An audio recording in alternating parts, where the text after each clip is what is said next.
Coming up on this edition of Access Virginia Beach, $15.9 million. That's the shortfall the school division is facing for the upcoming budget.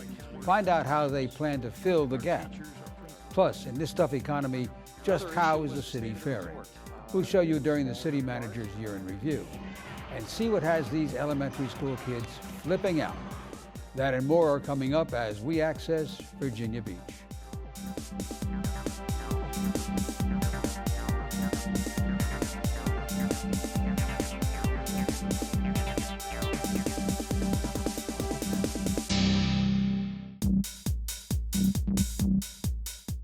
Hello and welcome to VBTV's Access Virginia Beach, a program that informs you of news and events from around our city and schools. I'm Peter Van Heest, and thanks for joining us. Members of City Council recently held their annual goal-setting workshop. These workshops provide council time to suggest ideas and discuss plans that will continue to move the city forward. Some health benefits for children coming out of this. Members put their ideas out on the table for all to discuss. Economic development and future job creation played a big role in the conversations. I certainly want our college graduates that went through the Virginia Beach public school system or private schools for that matter, and then go to college and come, we want them to come home. And we've got to do a better job of providing opportunities for them, not only as far as type of jobs, but, when they come home, they want things to do too. And we got to figure out what that is and come up with a plan to provide that.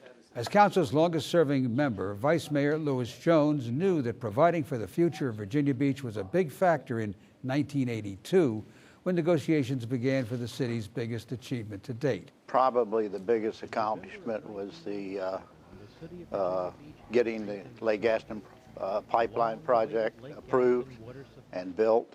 As you know, we were under a moratorium on development for a 5-year period prior to our being able to get that project online. And so without the Lake Gaston project, our population and our economic development would be half of what it is today. The Lake Gaston pipeline project brought Virginia Beach its own water supply in 1997. And we've become more regional. Dr. Amelia Ross Hammond, Council's newest member, pushed for many of the goals that won her the Kempsville borough seat this past November. I would like to provide opportunities for small women and minority businesses to grow and flourish. I would also like to continue strengthening our excellent school systems by providing the necessary resources. On the third, I would like to see more affordable housing for our workforce and also keeping our city safe by providing the necessary resources for our first responders, and last but not the least, providing quality services for our veterans and seniors. At the end of the 2-day-long workshop, Council decided on the following 5 goals: create a financially sustainable city, grow the local economy, improve the transportation system, be a first-class resort for residents and tourists, and revitalize neighborhoods. These goals will guide both Council and city staff during the coming year. And while Council members were busy in their workshop, across town, the school board was working on the proposed budget. As we ready ourselves for what will undoubtedly be lengthy and challenging budget development dialogues. During the February 5th meeting, the superintendent presented his estimate of needs to board members, which outlined his plan to balance the operating budget for the 2013-2014 school year. The $680 million budget proposal addresses a $15.9 million funding shortfall. To fill that hole, Dr. Merrill recommended raising class sizes in grades 6 to 12, freezing all vacant central office positions, and cutting all non-personnel budgets by 5%. A complete copy of the presentation is posted on vbschools.com. Several workshops are scheduled during the month of February. School Board anticipates adopting the budget on March the 5th. It will then be presented to City Council for approval. On January 1st, 1963, the city of Virginia Beach was officially formed. Fast forward to 2013, and a lot has changed. The city manager recently spoke of lessons learned from the city's 50-year history during his annual Central Business District Luncheon. And here we are today. What a difference the 50 years has made. How we got here and where we are going was the theme as business, community, and city leaders gathered at the Westin to hear the city manager's year in review presentation. What were we like 50 years ago? We were overwhelmingly rural. We had lots of land and lots of opportunities, and the place just took off. And so we've seen a lot of growth. Mr. Spohr touted some of the growth that the city has experienced over the years, like the Virginia Beach-Norfolk Expressway, the Lake Gaston Pipeline, and the Big Beach Project. So that's kind of what we've been through, how we got here, some of the big issues the community has solved. Let's talk about where we're going the next 50 years. From long-term plans to the current budget gap, the city manager also discussed current issues and plans for the future during his speech. Last year we had 1,700 new jobs created in Virginia Beach and about $250 million in new capital investments, so we had a good year in 2012. I think 13 is even going to be better. The Central Business District Association hosts a luncheon each year. You can watch the event in its entirety. Just log on to vbgov.com/VBTV for air dates and times. Whether it's gymnastics or basketball, the number of girls joining sports teams continues to rise. At one local elementary school, they've even enlisted the help of high school athletes to spread that love of sports. Students at Tallwood Elementary had some special guests during their PE classes. It's a lot of like working out. You have to make sure you're fit all around. The Lady Lions from Tallwood High School were in the house. They were there for Women in Sports Days. Today they're working with their particular sport, showing them different skills, talking to them about being on a team and how important it is to be on a team and play a sport. More than a dozen Tallwood athletes spent the day showing these youngsters how to play field hockey, soccer, and much more. The Lady Lions also stressed the importance of good grades and the benefits of joining a team. I hope they leave taking the knowledge that girls are just as important as boys, even the boys take that way, and that to do something you love is better than anything. And that I hope that a lot of them want to join the sport after this. This is the 14th year Tallwood Elementary has hosted the program. The entire school got to participate. I learned that you can be family with other people, and you have to learn on your grades, and you have to focus. Studies show that girls who play sports have higher levels of self-confidence and self-esteem. National Women in Sports Day is celebrated each year in February. It started back in 1987. Coming up next on this edition of Access Virginia Beach, February is African American History Month. We'll show you the perfect place to visit. Plus lunar landings in Virginia Beach. We'll introduce you to one cool project from ATC's Engineering Technology class. That and more next.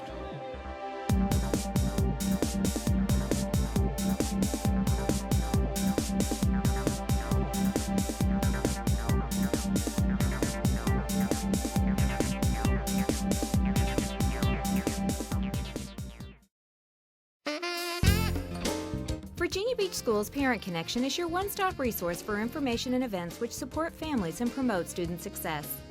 Kids can be a handful, and teaching them the skills they need can often be a challenge and a bit frustrating. Teaching children to manage their emotions, such as anger, hurt, and disappointment, is the key to helping them manage their behavior. Plan to join Dr. Laura Markham at the Indian River Library in Chesapeake on Friday, March 1st from 9 a.m. to noon for Raising Emotionally Intelligent Children. This workshop, sponsored by CHKD and the Coles Cares Family Forum, will describe the latest research on developing emotional intelligence, EQ, and discuss how EQ may be more important to your child's success in life than IQ. Dr. Markham will provide practical strategies and routines to assist in raising a child's EQ, as well as tips to help parents manage their own strong emotions. To register for this free workshop, call 668-7000. The book fair is coming! The book fair is coming! So are the Cat in the Hat and Thing 1 and Thing 2. Parents, plan to bring your children to Barnes & Noble at Town Center Saturday, March 2nd from 2 to 4 p.m. to meet and be photographed with these beloved Dr. Seuss characters and listen to some exciting stories presented by special guest speakers. Sponsored by the Virginia Beach Education Foundation in recognition of the NEA's Read Across America to celebrate Dr. Seuss's birthday, a percentage of all purchases made that day will be donated to the VBEF to fund school and teacher grants to support students in our schools. For more information, log on to www.vbef.org. To learn more about these activities or to see a complete calendar of events, visit the Parent Connection page of vbschools.com.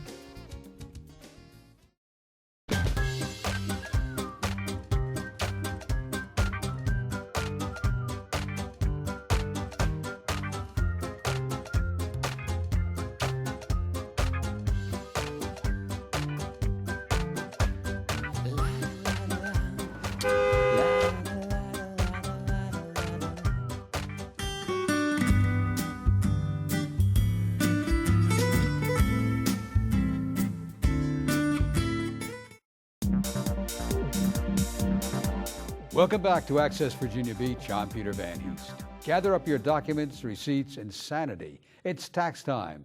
But before you start stressing out over your returns, listen up.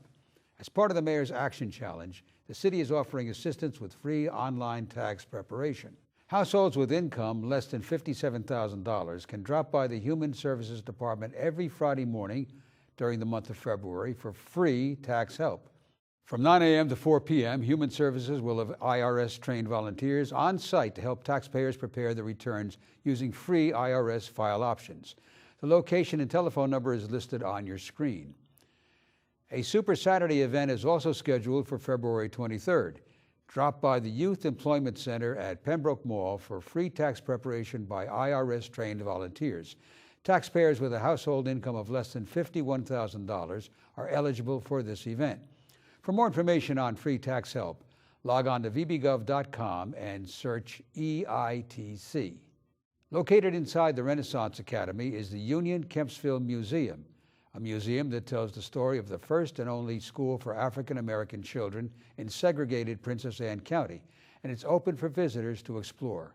Here's Access reporter Mickey Aceto with the details. When they come to this museum, they learn the story of the students who attended Princess Anne County Training School, or what became Union Kempsville High School. And you learn what it was like to live in a segregated community and have to attend a high school built by your own community. Step back in time and learn the story of determined individuals who wanted more for their children. From trophies to pictures and even the homecoming queen's crown, the museum contains artifacts from the school's history. It's a part of Virginia Beach history. The black community had to build a school if they wanted their kids to go to high school. It tells a story of what life was like during segregation in this area. And teachers, if you're looking for a way to make history come alive for your students, then plan a field trip to the Union Kempsville Museum. It's a great place to bring students. It gives them an opportunity to learn about history in the community in which they live. It gives them an opportunity, as I mentioned before, to understand how important education it is and the benefits from getting a good education. And a lot of them like to come in here and find their relatives. And of course, the museum also supports the Virginia Standards of Learning. For museum hours and admission prices, log on to museumsvb.org or call the number listed on your screen. February is African American History Month and would be a great time to visit. The museum is located inside the Renaissance Academy at 5100 Cleveland Street. Students from the engineering class at the Advanced Technology Center teamed up with a partner in education for some lunar landings. 3, 2, 1, go! No, the partner was not NASA, and shuttles were not landing on the moon. However, Cox Communications did bring a bucket truck to set the modules in flight. At Cox Communications, we're always committed to partnering with the school district. We got a call to come out and work on a project with them, so we're always happy to participate and help the kids out. Using technology they learned in class, students were tasked with getting the modules ready for flight. We're working on a unit called aerial imagery, and what the students have to do is they have to take a breadboard and electronic components and a camera, and they have to get the camera wired up so that it actually takes pictures by itself. Student responsibilities had to be accomplished in a short period of time. We had to program a camera that could take pictures automatically and could sustain an impact as it dropped from a long distance. I learned that engineering is much harder than I thought it was. We had so many problems, like our parachute got destroyed once and we had to completely demolish our structure another time. And during programming, we had so many issues going on that sometimes it wouldn't work, sometimes it did. So I learned, yeah, it's much harder than I ever thought it would be, but it's also really fun. The video camera on at the last second. Excitement built as lunar modules were sent hurtling toward the Earth. Well, maybe gently falling. One important lesson learned from the day's activities, teamwork. I learned that teamwork means a lot of stuff, a lot of things in these kind of projects, because if one person in the team doesn't do anything, you either have to step up or the things are going to go wrong and you're not going to get the success that you're really hoping for that you could possibly get. Looked like a great way to spend a day in class. If you'd like to get your child enrolled in some of the exciting classes at the ATC, log on to their website, imagineinnovatecreate.com. Coming up next on this edition of Access Virginia Beach, The crime rate in the resort city drops to the lowest level since 1965. We'll bring you the details. Plus, hundreds of students take the plunge. Find out what in the world possessed them to take a dip in the Arctic Atlantic. We'll have that and more when we return.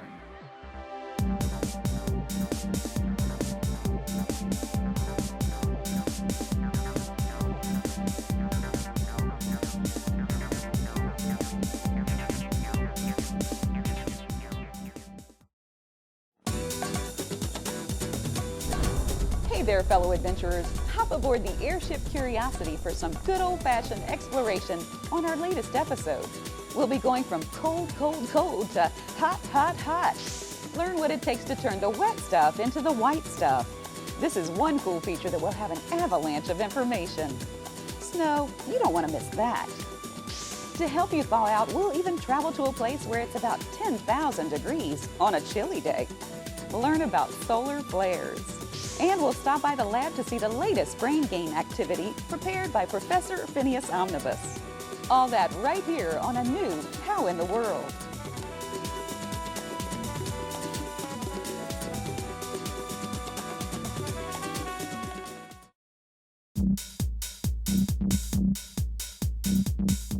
Welcome back to Access Virginia Beach. I'm Peter Van Heest. Some good news coming out of the police department. The overall crime rate in the resort city dropped to its lowest level since 1965. The 2012 Part 1 crime rate for Virginia Beach was 28.1 crimes per 1,000 residents, the lowest levels in more than 4 decades. Part 1 crimes include both violent and property crimes. The clearance rates for Part 1 crimes also improved in 2012. The department credits the increase in crime solved to both the highly trained officers in the division as well as citizen participation. Most of us celebrated the New Year back in January, but the Chinese New Year began last week. It's the year of the snake, and second graders at Arrowhead Elementary recently slithered through the cafeteria in a celebratory parade. Students paraded around the cafeteria displaying their handmade Chinese masks. Today we're celebrating the Chinese New Year. It's an Arrowhead tradition we've been doing since I started here. The children have made masks to scare away the evil spirits.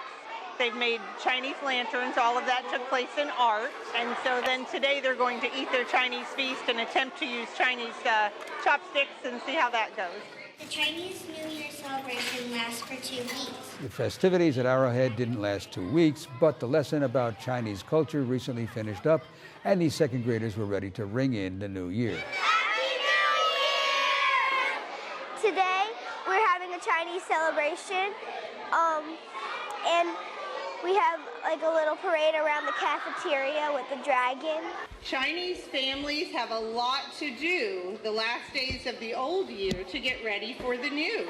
In an ancient Arrowhead tradition, PJs played an important role in the festival. When Chinese New Year comes, all the Chinese people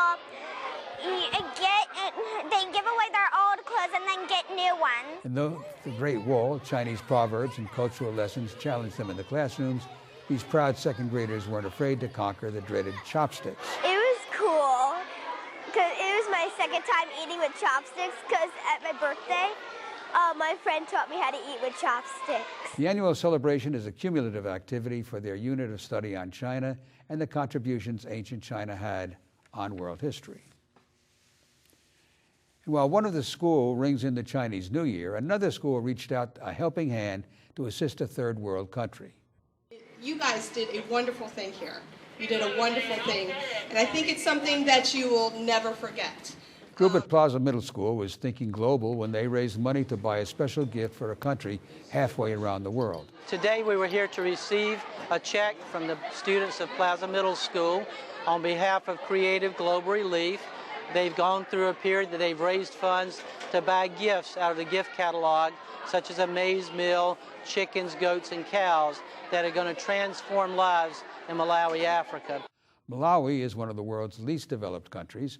Their economy is heavily based in agriculture with a large rural population. Plaza students put some creative fundraising ideas into action. I raised $500 for CGR by creating a raffle for the playoff games for the Super Bowl. And I sold squares for $5 a piece, Last Christmas, I decided to wrap presents to raise money for Creative Global Relief. I wrapped over 50 presents and I raised $56.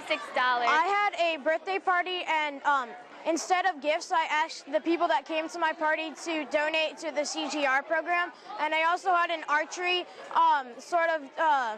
program thing. And on every bullseye that I made, I asked for $10 and I raised $50 for the archery competition. Tamara Netzel came up with the idea to help the African country after a mission trip there this past summer. She brought back many experiences to share with her students. I'm really proud of these students. They really exceeded any expectations that I initially had. I know that we together worked on a goal of possibly raising enough money to buy a maize mill, which would have cost $5,000. The amount we raised is $7,746.25. Plaza students outdid themselves, raising $2,500 more than their initial goal. I feel like that just a little bit of work can, and raising some money can go such a longer way in Malawi, and how it will impact is so great that it'll stick with me forever.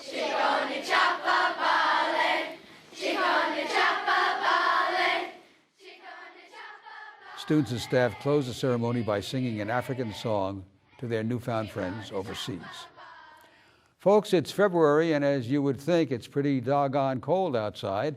So what could possibly possess 500 middle school students to take a plunge in the frigid Atlantic? The Cool School Challenge, of course. Students from across the division gladly skipped out of half days worth of classes for a dip in the chilly waters. So how did all this get started? Well, back in September, students at Plaza Middle School heard firsthand how they could help out with the Special Olympics in Virginia. We've been participating in the Polar Plunge now for 3 years, and to get the kids excited and engaged, we have people from the Special Olympics actually come in and talk to the students and the teachers, as well as a family who has a child who participates in the Special Olympics who has Down syndrome. Meanwhile, on the morning of the plunge, school spirits were raising the roof.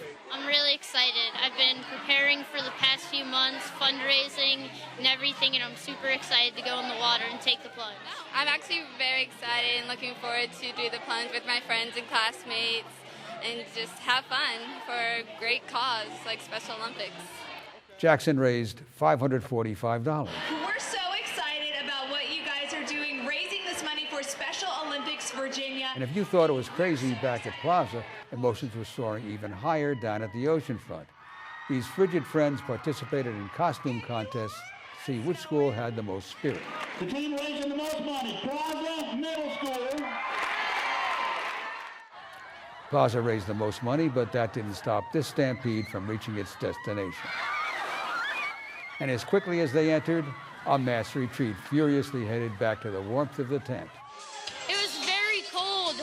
I went in for like 10 seconds and I couldn't feel my legs or anything. It was freezing. Oh my gosh, this is so cold. This is way colder than I thought it would be. And though it was a bit frosty, no one was thinking twice about participating next year. 468 plungers representing 14 schools participated in the Polar Plunge. They raised an amazing $75,800 for the Special Olympics of Virginia. And congratulations to all who participated in this worthy cause. And with that, we've come to the end of our show, but if you've missed something, you can view this program online. Just log on to vbgov.com/media. We leave you now with some photos from the 2013 Bank Travel Conference. Bank Travel is an organization who helps travel clubs across the nation build better programs. The Convention and Visitors Bureau guided more than 400 club directors around the city over several days. The opening gala was held at the Military Aviation Museum, and the highlight was a check presentation for $1,000 to Vet House Incorporated. So for everyone here at VBTV, I'm Peter Van Heest, and thanks for watching.